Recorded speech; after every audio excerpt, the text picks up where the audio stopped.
টান টানা, এই দেখো সকালবেলা চাউমিন বানিয়ে নিয়ে চলে আসলাম। এই 4 জনের জন্য বাটিতে বেড়ে নিয়েছি, আর আমি যেহেতু স্পেশাল মানুষ এর জন্য আমার জন্য প্লেটে নিয়েছি। এখন চাউমিন খাবো, সকালে ব্রেকফাস্ট এটা দিয়েই সারবো। আর তোমাদের যে বললাম সকালবেলা চাউমিন করেছি, সকাল নয়, এখন বাজে বেলা 12টা। এখন এটা কি তোমাদের কি গুড মর্নিং বলবো নাকি গুড আফটারনুন বলবো, তোমরা কমেন্ট করে জানাবে সেটা। সকাল থেকে অনেক কাজকর্ম সেরেছি, কোনো কাজই তোমাদের সাথে শেয়ার করিনি। তোমরা কি একটু বুঝতে পারছো কোনো পরিবর্তন? এই দেখো, এখানে আমার গ্যাস ওভেন ছিল, সেখানে আমি টেবিল শিফট করে নিয়েছি, আর আমার গ্যাস ওভেনটা চলে গিয়েছি ওই সাইডে টেবিলের উপরে। এটাই হচ্ছে পরিবর্তন হয়েছে। আর এই সাইডে ছিল আমার সেলাই মেশিনটা, সেটাকে পাল্টিয়ে আমি ওই কোনায় নিয়ে গিয়েছি। এই হচ্ছে সকালবেলার আমার কাজকর্ম ছিল, এগুলোই করেছি, এর জন্য তোমাদের সামনে আসিনি। আর এখন চাউমিন করে নিয়ে চলে আসলাম। তো চলো ব্রেকফাস্টটা সেরে নি, তারপরে তো সারাদিনের কাজকর্ম আছে, সবকিছু তোমাদের সাথে শেয়ার করবো। তোমরা আমার সাথে জুড়ে থেকো আর পুরো ভিডিওটা তোমরা দেখো। আশা করছি তোমাদের অনেক ভালো লাগবে আজকের ভিডিও। আর আজকের ওয়েদার একদম ঝলমলে ওয়েদার, বৃষ্টি কাটিয়ে আজকে পুরো খাখা রোদ উঠেছে। একটু বাইরের দৃশ্যটাও তোমরা দেখে নাও, কতটা সুন্দর লাগছে আজকে বাইরের দৃশ্যটা দেখতে।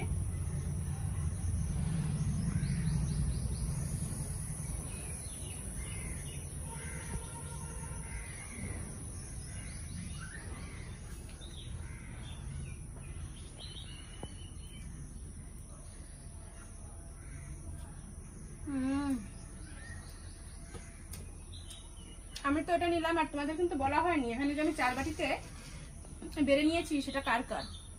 এখানে রয়েছে আমার মার 1 বাটি, আমার বাবার 1 বাটি, আমার দাদার 1 বাটি, আর আমার ছেলের 1 বাটি। ওদের 4 জনের জন্য 4টে, ওরা এসে এগুলো খাবে, আর আমি এই যে খেয়ে নিচ্ছি। তাই চলো খেয়ে নি, তারপরে আবার তোমাদের সাথে দেখা হচ্ছে।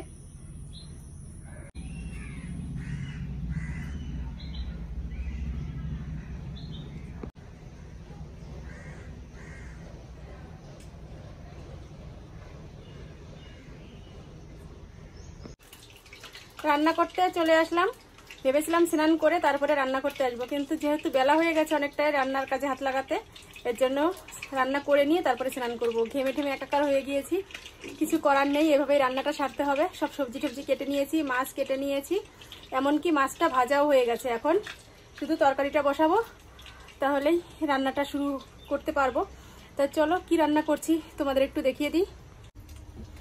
এদিকে এই যে পাঙাশ মাছ এনেছিল, সেই মাছগুলোই কেটে ভেজে নিয়েছি। বেশ বড় বড় ছিল মাছগুলো, অনেকটা বড় মাছ এনেছিল। আমি মাছটাকে মানে পিঠের পিস করেছি আলাদা, দাঁড়াও তোমাদের দেখাই। এই দেখো, এরকম করে পিঠের পিস করেছি, আর এখান থেকে পেটের পিস নিয়েছি। মানে এটা তো অন্য আর এক জায়গার পেটের পিস, এই যে মেন হচ্ছে এই পিসগুলোকে মাঝখান থেকে আবার কেটেছি। অনেক লম্বা লম্বা এক একটা মাছ হয়েছিল। যাই হোক, তোমরা এক একটা মুড়ো দেখলে বুঝতে পারছো কত বড় মাছ ছিল। আর এদিকে পটল ভাজা করব বলে পটল কেটে ধুয়ে নিয়েছি। এখানে কুমড়ো শাক কেটেছি, কুমড়ো শাকটাই মাছ দিয়ে রান্না করব। আর এদিকে আলু আর লঙ্কা কেটে নিয়েছি। তো চলো রান্নাটা শুরু করি। এদিকে তো কড়াই বসিয়ে দিয়েছি, 2 সাইডে 2টো। এখন সবজিগুলো সব দেবো, তাহলে এই রান্নাটা হয়ে যাবে। 2টো তরকারি, যেহেতু 2টো তরকারি বলতে একটা পটল ভাজা আর একটা তরকারি করব। দুপাশে 2 কড়াইতে বসিয়ে দিই, তাড়াতাড়ি হয়ে যাক।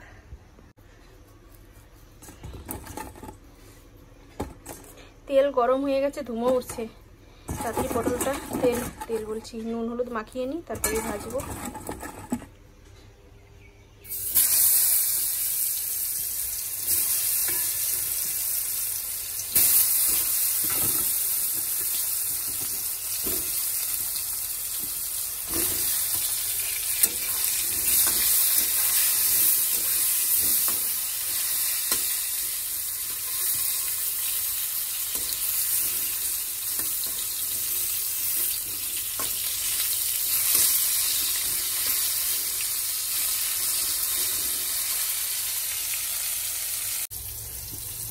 এখন আমি দাঁড়িয়ে দাঁড়িয়ে রান্না করব।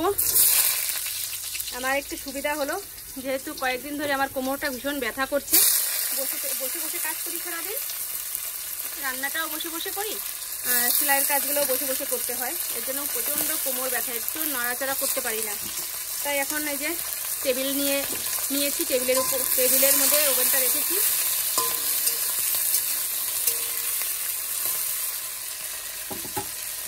দেখলাম এভাবে রান্না করলে আমার সুবিধা হবে, কোমরটা একটু কম ধরবে। যাই হোক, সব কিছু প্রবলেমেরই কিছু না কিছু সলিউশন থাকে, আমিও পেয়ে গেছি। এখন থেকে দাঁড়িয়েই রান্না করব। আগে অবশ্য আমি শ্বশুরবাড়িতে দাঁড়িয়েই রান্না করতাম টেবিলে, কিন্তু এখানে আসার পরে সেই সুবিধাটা হয়নি বলে আর টেবিলটাও পাতা হয়নি।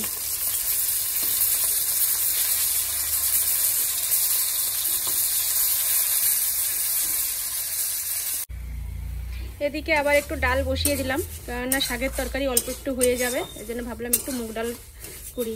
ডালটা দেখো আমি সুন্দর করে ভেজে নিচ্ছি। অনেককে দেখেছি কাঁচা ডাল রান্না করতে, কিন্তু কাঁচা ডাল খেতে যে কেমন লাগে সঠিক জানি না, কেননা কোনোদিন তো কাঁচা ডাল এখনও রান্না করে খাইনি।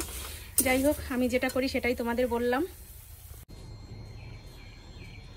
জলওয়ালা দাদাকে বললাম জল দিয়ে যেতে, দেখো কত ডব রয়েছে, তার মধ্যে আমাকে একটা ডব দিল। সব ডব হয়তো খালি হয়ে গেছে।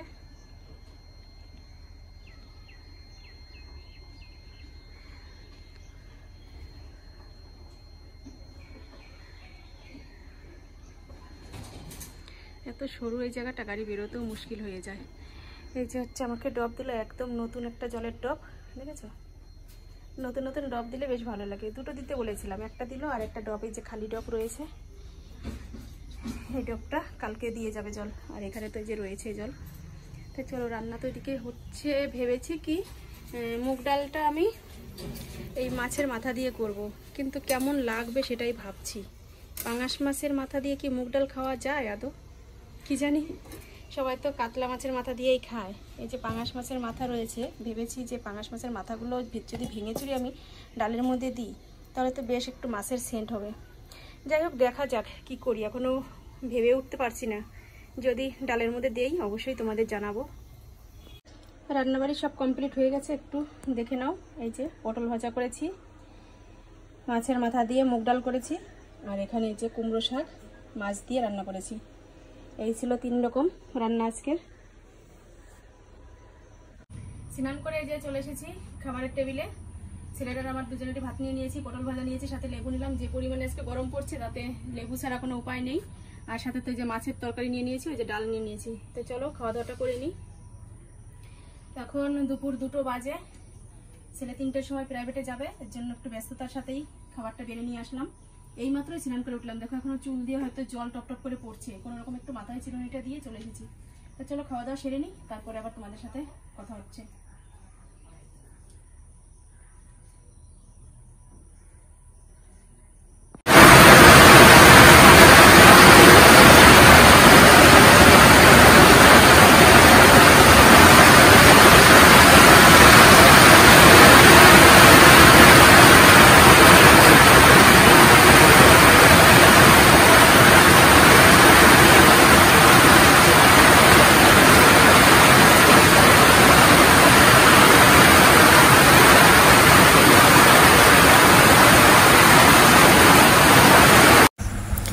দুপুরবেলা খাওয়া দাওয়ার পরে ঘুমিয়ে পড়েছিলাম। হঠাৎ করে বিছানা থেকে লাফিয়ে উঠেছি, কিসের এত আওয়াজ হচ্ছে। উঠে দেখি বৃষ্টি পড়ছে বাইরে। এত জোরে বৃষ্টি শুরু হয়ে গেছে যে মানে ভাবতে পারিনি দুপুরবেলায় যে এত জোরে বৃষ্টি পড়বে। তোমরা তো দেখলে, জানলা দিয়ে তোমাদের একটু দেখালাম, মানে ঘর থেকে প্রথমে তোমাদের দেখিয়ে তারপর আবার বাইরে এসেছি। আর বাইরে এসে দেখছি সত্যি অঝোরে বৃষ্টি পড়ছে, তার সাথে হাওয়া হচ্ছে। তাই ভাবলাম তোমাদের সাথে একটু শেয়ার করি, এই জন্য তোমাদেরও এই যে দেখিয়ে দিচ্ছি। দেখো কেমন মেঘ রয়েছে আর কত জোরে বৃষ্টি পড়ছে। কতটা কি তোমরা বুঝতে পারছো জানি না, এর জন্য তোমাদের একটু ভালো করে বোঝানোর জন্য আমি আবার একটু নিচের দিকে ক্যামেরাটা ঘুরিয়ে নিলাম। আর এই দেখো আমাদের উঠোনের উপরে জল কেমন জমে গিয়েছে, যেহেতু বাড়ি উলটপালট তোমাদের সামনে। আর এতক্ষণ এই বিকাল ভোরে এই সেলাইয়ের কাজগুলো করছিলাম। ঘুমিয়েছিলাম দুপুরবেলা খাওয়া দাওয়ার করে, তারপরে তো ঘুম থেকে উঠেছি, উঠে এই কাজগুলো নিয়ে বসেছি। আর তোমাদের সামনে আসা হয়নি, ভেবেছি সন্ধ্যার সময় একবারে চা খাওয়ার সময় তোমাদের সামনে আসব। তাই আমি চায়ের জল বসিয়ে দিয়েছি, কিন্তু চা আমি করছি না, আমি অ্যাফ্রেশ বানাচ্ছি। তো চলো অ্যাফ্রেশটা খাবো। আর আজকে যেহেতু বৃষ্টি হয়েছে, ঠান্ডা পড়েছে, ঘুমটাও সেই মানে খুব সুন্দর হয়েছে। এই যে আমি গরম জল করে নিয়েছি, আর এই যে এর মধ্যে অ্যাফ্রেশ দিয়েও দিয়েছি। এখন একটু ঢেলে নেব।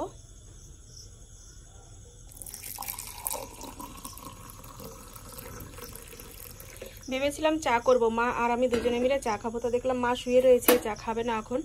তো ভাবলাম মা যেহেতু চা খাবে না, আর আমার তো চা এখন অতটা পছন্দ হয় না, এর জন্য আমি ভাবলাম একা একাই যেহেতু খাবো তাহলে অ্যাপ্রেসটা করেই খাই। এই যে অ্যাপ্রেস বানানো হয়ে গেছে, এটাই খাবো এখন। আমি ঘুম থেকে উঠে দুটো বিস্কুট খেয়েছিলাম, একটু হালকা হালকা খিদে পেয়েছিল, এর জন্য এখন আর বিস্কুট খাবো না, শুধু অ্যাপ্রেসটাই নিয়েছি, এটাই খাবো। আর আমার কোমর ব্যথাটা এখনও সারেনি, প্রচণ্ড কোমর ব্যথা করছে, কোনোভাবেই কিছু হচ্ছে না। ব্যায়াম করছি, কারেন্ট চলে গেল, দেখেছো একদম অন্ধকার। চলো কারেন্ট আসুক, তারপরে আবার কথা বলবো তোমাদের সাথে। যেটা বলছিলাম, অ্যাপ্রেস খেতে খেতে দেখো আবার কারেন্টটা চলেও আসলো। এই যে এখনো রয়েছে এতটা, অন্ধকারে বসে বসেই খাচ্ছিলাম, কি করব এইটুকু টাইমের জন্য আর কে হেরিকেন ধরায়। আর আমাদের তো লাইটের অন্য কোনো ব্যবস্থা নেই, যে চার্জার লাইট নেই সেটা জ্বালিয়ে নেব। যাই হোক, কোমর ব্যথার কথা বলছিলাম, কোমর ব্যথাটা কোনোভাবেই সারছে না। ব্যায়াম করছি, বিকালে হাঁটছি, সকালে হাঁটছি, কিছুতেই কমছে না। মাকে দিয়ে একবার ঝাড়িয়েছি, মা মানে কোনো ব্যথা ট্যাথা হলে সেগুলো ঝাড়তে পারে, মা সর্ষের তেল দিয়ে আমার কোমরটা ঝেড়েও দিয়েছিল একদিন, কিন্তু মা যেহেতু দুর্বল, ওনার অতটা জোর দিয়ে ঝাড়তে পারেনি, এর জন্য ব্যথাটাও সেভাবে একটুও সরেনি। যখন দিয়েছিল তখন একটু মানে আরাম পেয়েছিলাম, কিন্তু তারপরে আবার যা সেই তাই। তোমাদের কোনো কিছু যদি জানা থাকে এরকম যে কোনো কিছু করলে ব্যথাটা সেরে যাবে, তাহলে তোমরা অবশ্যই আমাকে একটু কমেন্ট করে জানিও, তাহলে আমার খুব হেল্প হবে, তাহলে আমি সেভাবে চেষ্টা করব। আর মেন কথা যেটা, সেটা হচ্ছে ডাক্তার দেখানোর কথা। ডাক্তার দেখাতে গেলে পয়সার দরকার, আর সেটা এই মুহূর্তে আমার হাতে নেই, এর জন্য আমি ডাক্তারটাও দেখাতে পারছি না। ডাক্তার দেখাতে গেলেই তো প্রথমে বলবে যে এক্সরে করো, এক্সরে করে ডাক্তারের ভিজিট দিয়ে তারপরে ওষুধপত্র লিখবে, সেগুলো দিয়ে অনেকগুলো পয়সার ব্যাপার, সেটা আমি পারছি না বলেই এর জন্য এইসব মানে এইগুলো ব্যবহার করছি, যে ব্যায়াম ট্যায়াম করলে যদি কমে যায় তাহলে তো ভালো। কমছে না যেহেতু খুব সমস্যা হচ্ছে, উঠতে বসতে মানে কি বলে না যে উঠতে বাবা বসতে মা, সেরকম পরিস্থিতি হচ্ছে আমার। কি করব বলো, এখন ভয় করছে যদি বড় কিছু হয়ে যায় তাহলে কি করে চিকিৎসা করবো আর কি করে কি করব। বোঝোই তো, যেটা মেন সমস্যা হচ্ছে পয়সা। পয়সা থাকলে সব কিছুর সমাধান আছে, কিন্তু পয়সা না থাকলেই ছোট ছোট জিনিসও অনেক বড় রকম একটা মানে অনেক বড় কিছু আকার ধারণ করে, সেটাই ভয় পাচ্ছি আমি। তা চলো আর কি বলবো, কপালে যেটা থাকবে সেটা তো হবেই, আমি এটাই এখন মনে করি, আর কিছু বলার নেই। এখন অ্যাপ্রেসটা খেয়ে আবার বাকি কাজগুলো করব। এই যে এখনও প্রচুর কাজ পড়ে রয়েছে, ওই সাইডে রয়েছে। তা চলো কাজগুলো সেরে নিই। আর ছেলে প্রাইভেটে গিয়েছে, এখনও আসেনি, ওর আসতে আসতে 8টা বেজে যাবে। ও আসলে তারপর রাত্রে তো রুটি করব, তারপরে আবার তোমাদের সাথে দেখা হচ্ছে।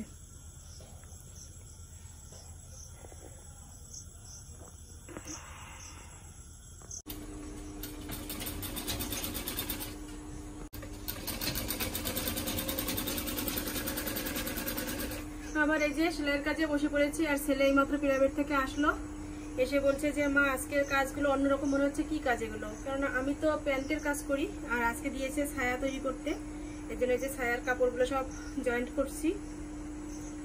এখন ছেলে বলছে যে রাতের খাওয়া দাওয়া কি হবে, তাই আমি বলছি যে এখন অল্প কটা ভাত রয়েছে, ওই ভাত কটা খা, তারপরে কেননা ও তো 2টোর সময় খেয়েছে, আর প্রাইভেটে চলে গিয়েছিল, দু জায়গায় পড়া ছিল আজকে একসাথে পড়ে, তারপরে যে এখন আসলো। তা বলছি যে ওই অল্প কটা ভাত তুই এখন খা, তারপরে আমি কাজগুলো সেরে রুটি করে দিচ্ছি রাত্রে। এই ছিল কথাবার্তা। তো চলো আমি তাড়াতাড়ি কাজগুলো সেরে নিই। 12 পিস ওখানে করেছি, আর ওই যে কিছু কাজ রয়েছে এগুলো করে তারপরে আমি রুটি তৈরি করব। সাথে কি করব এখনো সেভাবে ভাবিনি। কি করবো বাবা, আলু ভাজা করবো নাকি সোয়াবিনের তরকারি করবো? সোয়াবিন আছে। আলু ভাজা সোয়াবিনের তরকারি দুটোই করবো? দুটোই করো? দুটোই করবো। দুটো রাতে খাওয়া যায় নাকি একসাথে? যখন একটা করতে হবে তাহলে আলু ভাজা করো, সকালে সোয়াবিনের তরকারি করো। তাহলে রুটি আর আলু ভাজা করে দেবো, তাতেই কাজগুলো করে নিই।